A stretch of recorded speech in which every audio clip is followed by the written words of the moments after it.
inflammatory her tumors are, the better chance we'll get good TIL. Tumor number 2 is out, right abdominal wall nodule.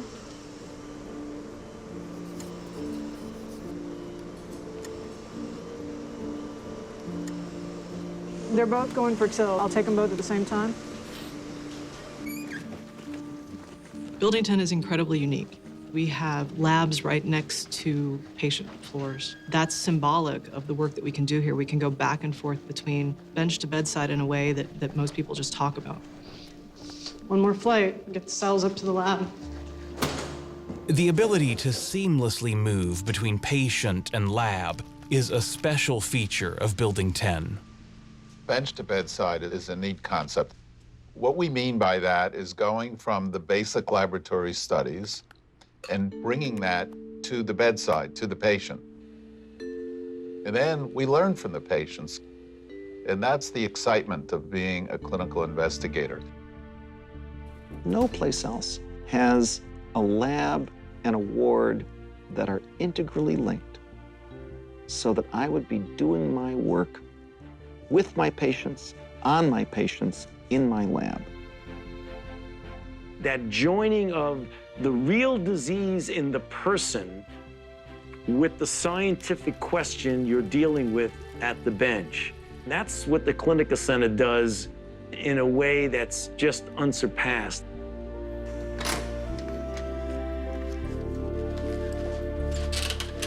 Hello, hello, Dr. Danforth. So everything went really well. I've got her tumors right here. Okay. The tumors will make their way into the hood. Dr. Danforth will dissect them, and then we'll start the harvest process for those killer white T cells.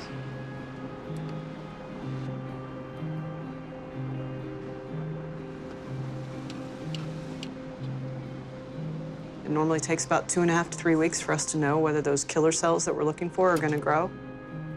And right now, all we can do is wait.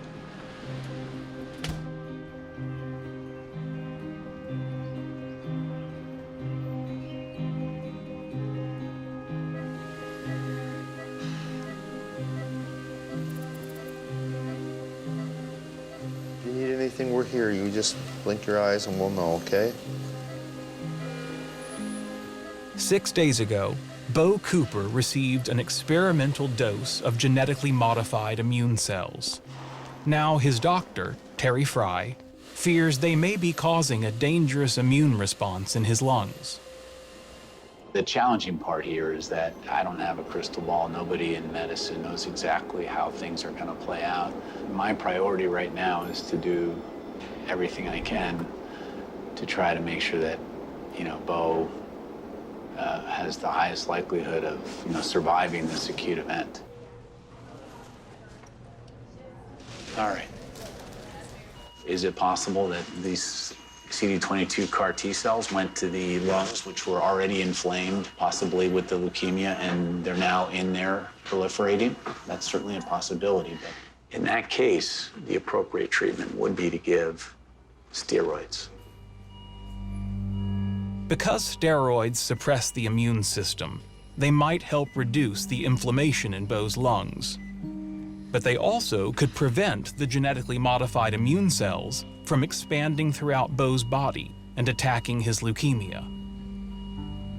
Because this is a first-in-human trial, no one knows for sure. If I give steroids, hopefully he'd likely get better, but I don't know what the effect will be on the cells, and I'm struggling with that. We can save it for this week. That doesn't help us out. With the leukemia.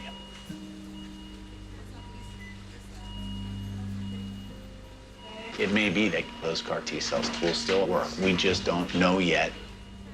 All of this is at this point hard to prove one way or the other. We're making our best guess about how to help him right now, and at the same time, trying as best we can to preserve the best chance that those cells are going to do something for his leukemia. The family's consideration is that if I give him steroids, that might improve his condition today, that he might get through this and eventually still end up dying from his leukemia. it's always the delicate balance here. And if we're in a situation where the inflammation is getting more severe, I have to make a decision to give him the steroids and see how he responds to the steroids.